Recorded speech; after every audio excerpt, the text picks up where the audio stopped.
Olá pessoal, vamos para mais uma aula nossa de História e hoje vamos falar sobre o Império Romano.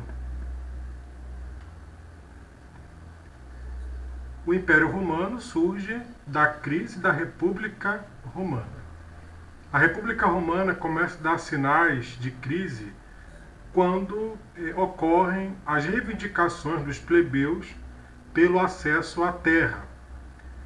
Durante as guerras, os plebeus acabavam perdendo suas terras, porque não conseguiam administrá-las, enquanto os patrícios continuavam cada vez mais ricos.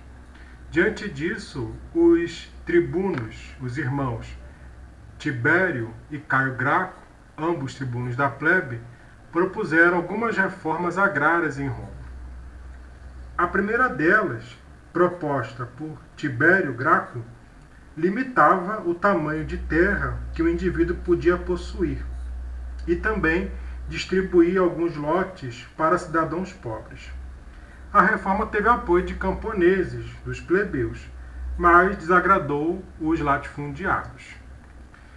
Nesse sentido, Tibério então acabou sendo assassinado. O seu irmão, Caio, continuou com as reformas.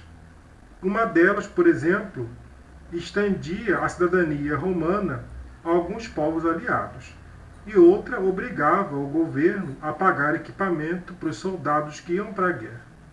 Porém, essas reformas continuaram desagradando as elites de Roma.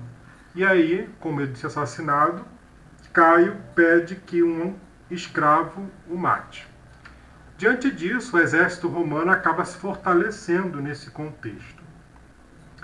Um dos nomes foi o general Mário, que estabeleceu, por exemplo, salário para os soldados. Isso gerou uma profissionalização do serviço militar em Roma. Além disso, os generais também distribuíam o resultado de saques das conquistas para o exército, o que acabou fazendo com que a popularidade dos generais aumentasse em Roma. Com isso, o exército ganha cada vez mais influência, sobretudo na política. Os generais em Roma passaram então a pressionar o Senado para que tivessem mais poderes. Antes do Império, houveram os chamados triunviratos. O primeiro triunvirato foi formado por Júlio César, Pompeu e Crasso. Porém, depois de conquistar a Gália, Júlio César volta a Roma, vence as forças de Pompeu e toma o poder. E exige do Senado o cargo de ditador e tomou algumas medidas para a aumentação da popularidade. Uma delas foi, por exemplo, doar terras a ex-soldados e plebeus improgressivos. E, diante disso, um grupo de senadores acusa César de trair a república e de tentar se tornar rei, e então o assassinam. O segundo triunvirato vai ser formado por Otávio, Marco Antônio e Lépido. A disputa do poder continua. Otávio vai vencer as tropas de Marco Antônio e de Cleópatra, que era a rainha do Egito, e, quando vence, pressiona o Senado a dar alguns títulos para ele. Um deles é líder do Senado, mais importante cidadão de Roma, o de Augusto, ou seja, venerado, e de imperador. Então começa o Império Romano. A partir, então, do Império Romano, de Otávio, Roma tem uma estabilidade política e econômica, chamada então de Pax Romana. Otávio vai fazer algumas reformas e algumas medidas durante o seu império. Primeiro, define os limites do Império Romano e envia tropas a proteger as fronteiras. Distribui terras aos soldados e trigo à plebe. Confiou a administração de algumas províncias a senadores. Mas algumas outras, como por exemplo o Egito, que era muito importante para Roma, ficou sob a sua responsabilidade, no caso do imperador. Também modernizou a cidade de Roma, que na época era bem populosa. que passou a ter inclusive um prefeito, um corpo de bombeiros e além de construir vários monumentos que glorificavam o seu governo.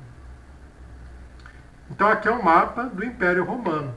Repare que o Império Romano ele ocupava praticamente toda a Europa Ocidental e alguns países hoje, como por exemplo a Espanha, que era dividida em algumas províncias, tinha sede na Itália, mas se estendia inclusive para a região da Grécia e o norte do Egito.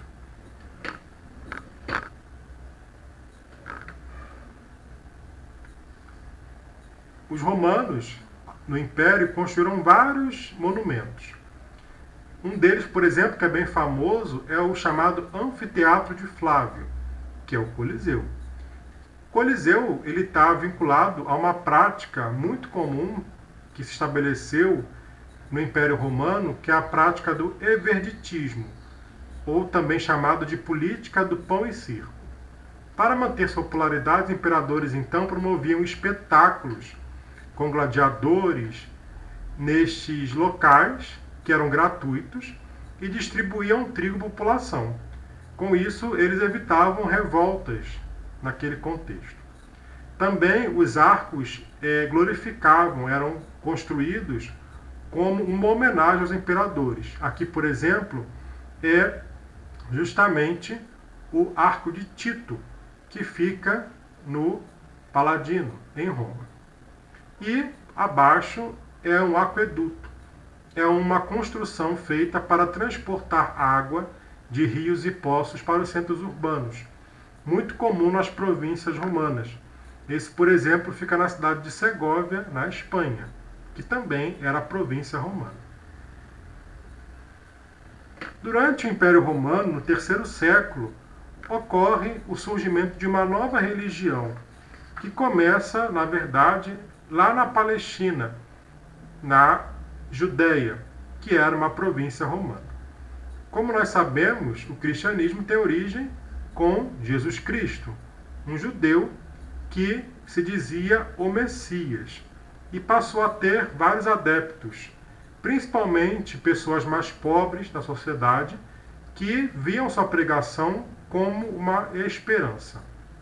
O cristianismo ele vai se expandir após a morte de Jesus Cristo crucificado e vai ter adesão principalmente dos mais pobres. Ele vai ter adesão inclusive entre outros povos, além dos judeus, como gregos e por aí vai, inclusive romanos. A pregação dos apóstolos, sobretudo Pedro e Paulo e outros, vai realçar uma vida melhor após a morte e também pregavam contra a violência. Ou seja, pregavam o amor ao próximo e a redistribuição de bens aos mais pobres. No início, o cristianismo ele vai ser muito perseguido pelos imperadores romanos. Aqueles que aderiram ao cristianismo naquele contexto começam a sofrer várias penalidades, como, por exemplo, serem martirizados nos circos, crucificados, ou até queimados vivos, e no caso, nas arenas, poderiam ser devorados por feras. Os romanos, os imperadores, diziam que os cristãos, por exemplo, adoravam, faziam sacrifícios humanos, matavam crianças e os acusavam, inclusive, de promiscuidade.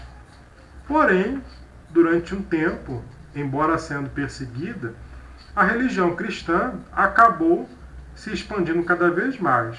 Os imperadores, então, viram que era talvez melhor parar de perseguir e talvez aprovar ou aceitar essa nova religião. E, nesse contexto, uma figura bem emblemática vai ser justamente o imperador Constantino. Por meio do Edito de Milão, ele vai conceder liberdade de culto aos cristãos. E antes de morrer, vai se batizar. Então, com isso, o cristianismo se torna uma religião não mais clandestina ou condenada. E aí, durante o governo de Teodósio, ele então transforma o cristianismo como religião oficial do império. Com isso, o que vai acontecer? Cada vez mais abandona-se a religião romana, o paganismo, e é interessante que vários templos dedicados a deuses romanos passam então a ser dedicados, a se tornarem igrejas cristãs.